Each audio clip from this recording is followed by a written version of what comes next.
예수님께서 예루살렘으로 올라가셨습니다. 예수님께서 예루살렘으로 올라가신 그 이유를 요한복음 2장 13절에서 이렇게 기록하고 있습니다. 유대인의 유월절이 가까운지라 예수께서 예루살렘으로 올라가셨더니. 유대인의 유월절이 되었기 때문에 예수님이 예루살렘으로 가신 겁니다. 유월절이 되면 유대인들 대부분이 예루살렘으로 모이게 됩니다.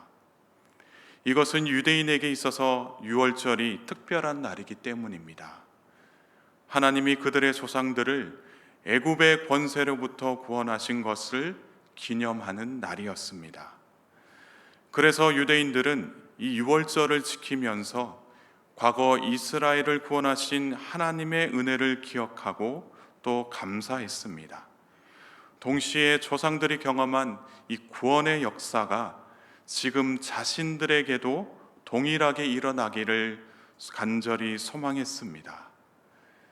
이러한 하나님에 대한 감사와 또 소망을 가지고 이 유대인들은 유월절을 지키기 위해 예루살렘으로 올라갔습니다. 그런데 왜 예루살렘이었을까요? 예루살렘에는 성전이 있었기 때문입니다. 이 성전은 하나님이 머무시는 곳이었습니다. 그래서 유대인들은 하나님이 계시는 성전으로 들어가 하나님께 제사, 곧 하나님께 예배하면서 유월절을 지켰습니다. 예수님도 다른 유대인들처럼 예루살렘 성전으로 들어가셨습니다. 그런데 성전 안에서 기가 막히는 일들이 벌어지고 있었습니다. 이 일들에 대해서 14절에 이렇게 묘사하고 있습니다. 성전 안에서 소와 양과 비둘기 파는 사람들과 돈 바꾸는 사람들이 앉아 있는 것을 보시고, 지금 예수님 눈에는 소와 양과 비둘기를 성전 안에서 공공연하게 팔고 있는 사람들, 또 환전하는 사람들이 보였다는 것입니다. 그런데 어떻게 해서 성전 안에서 이렇게 장사하고 또 환전하는 사람들이 있었을까요? 당시 유월절을 지키기 위해 왔던 유대인들 중에는 아주 멀리서 온 유대인들도 있었습니다. 그 중에는 중앙아시아, 소아시아, 또 유럽과 같은 이 타국에서 살고 있던 디아스포라 유대인들도 있었습니다. 그러니까 멀리서 오기 때문에 양이나 소나 비둘기를 가지고 올 수 없어서 그들을 위한 희생 제물을 팔기도 했습니다. 그리고 타국에서 사용되는 이 돈을 환전하는 것이 필요했습니다. 어떻게 보면 희생 제물을 파는 사람들이나 또 돈을 환전하는 사람들은 이 멀리서 오는 유대인들이 예배하는 데 있어서 꼭 필요한 사람들이었습니다. 그런데 예수님은 그들이 장사하는 것만을 보고 있지 않았다라는 겁니다. 노끈으로 채찍을 만들어 양과 소를 다 내쫓아 버리고 또 돈이 쌓여 있던 상도 엎어 버리셨습니다. 예수님께서 왜 이렇게까지 하셨을까요? 그 이유에 대해 16절에서는 이렇게 말하고 있습니다. 비둘기 파는 사람들에게 이르시되 이것을 여기서 가져가라. 내 아버지의 집으로 장사하는 집을 만들지 말라 하시니. 하나님이 계시니 좀 조용히 해라, 이런 의미가 아닙니다. 예수님께서 하신 말씀은 성전은 하나님 아버지의 집이다. 지금 너희가 무슨 짓을 하느냐? 전부 치워라. 이곳을 장사하는 집으로 만들지 말라. 그렇게 이야기하신 것입니다. 어쩌면 희생 제물을 팔던 사람들은 처음부터 이러지 않았을 겁니다. 처음에는 멀리서 오는 유대인들을 섬기기 위한 마음으로 준비했을 겁니다. 그렇지만 이 시간이 흐르면서 어느 순간 탐욕에 이끌리고 또 자신의 유익을 위해서 성전을 장사하는 집으로 만들어 버렸습니다. 그렇다면 이 성전 안에는 무슨 일이 있어야 할까요? 도대체 성전에서 우리가 무엇을 해야 하는 것일까요? 하나님의 말씀을 듣는 데 집중하고 또 온 마음과 정성을 다하여 하나님께 감사와 찬양을 올려드리면서 또 간절한 기도로 하나님을 찾는, 그야말로 성전의 주인이신 하나님만 바라보는 그런 일들이 있어야 한다라는 이야기입니다. 오늘날 우리들도 마찬가지입니다. 하나님께 예배하기 위해 하나님이 계시는 곳으로 오게 됩니다. 원근 각처에서 하나님을 뵙기 위해 교회에 오게 되고 또 예배하게 됩니다. 그런데 교회 안에 들어와서도 예배하면서도 하나님께 집중하지 못하고 마음이 콩밭에 있을 때가 있습니다. 그러면 안 된다라는 이야기를 오늘 이 성경에서 우리에게 이야기하고 있는 것입니다. 예수님께서 피로 값주고 사신 교회에서 우리가 오직 하나님께만 집중하고 하나님의 말씀을 듣고 기도하는데 힘써야 한다라는 이야기입니다. 그래서 오늘 이 시간에도 우리가 함께 이 말씀을 통해서 온전히 하나님만 집중하는 그러한 일들이 있어야 할 줄 믿습니다. 예수님께서 성전을 정화하신 것에 대해서 언짢아 하던 유대인들이 있었습니다. 그래서 유대인들은 성전에서 예수님이 하신 일들에 대한 저희가 무엇이고 예수님께 표적을 구하게 됩니다. 그러자 예수님께서 이렇게 말씀하십니다. 19절의 말씀입니다.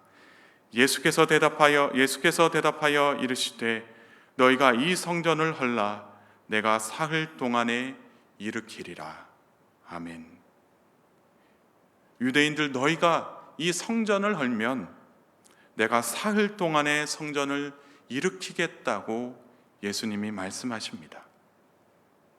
그런데 이 예수님의 말씀에 유대인들이 비웃기 시작합니다. 어떻게 수많은 사람들이 달라붙어 46년 동안 건축한 이 성전을 단 한 사람이 3일 만에 건축할 수 있겠느냐라고 말하면서 조롱하는 것입니다. 그러나 예수님은 사람의 눈에 보이는 이 건축물을 말하는 것이 아니었습니다. 21절의 말씀에 예수님께서 이렇게 말씀하신 겁니다. 그러나 예수는 성전된 자기 육체를 가리켜 말씀하신 것이라. 성전은 하나님의 임재가 가득한 곳이자 사람들이 하나님을 만나는 곳입니다. 다시 말해서 예수님께서 유대인들에게 말씀하셨던 바로 이 성전은 예수님 자신을 가리켜 말씀하시는 겁니다. 예수님을 통해서 사람들이 하나님을 만날 수가 있고 예수님을 통해서 하나님의 그 음성을 듣고 또 하나님의 그 뜻을 따라서 살아갈 수 있다라고 이야기하신 것입니다. 구약 시대에는 예루살렘 성전이 하나님과 하나님의 백성이 만나는 거룩한 장소였습니다. 그러나 예수님께서 이 땅에 오신 이 신약 시대부터는 예수 그리스도께서 하나님과 하나님 백성과의 거룩한 만남이 이루어지는 성전이다라는 것입니다. 구약 시대에는 예루살렘 성전에서 하나님께 제사를 드렸다면 신약 시대 이후부터는 예수 그리스도를 힘입어 믿는 자들이 하나님께 예배할 수 있다라는 이야기입니다. 그래서 예수님께서 이렇게 말씀하신 것입니다. 또한 예수님께서 너희가 성전을 헐라 내가 사흘 동안에 일으키리라 라고 말씀하신 그 이유는 예수님께서 죽으시고 사흘 만에 부활하시는 이 사건을 가리키는 말씀입니다. 예수님은 이 땅에 메시아로 오셨습니다. 십자가의 은혜와 부활의 능력으로 말미암아 우리의 힘만으로는 끊어낼 수 없고 해결할 수 없는 이 죄의 문제가 말끔히 해결되고 가로막혀 있었던 하나님과의 관계가 온전히 회복되는 그러한 기적의 역사가 일어나게 된 것입니다. 그리고 또한 오늘날 예수 그리스도를 믿는 우리들에게도 이러한 은혜가, 이러한 기적이 일어나게 될 줄 믿습니다.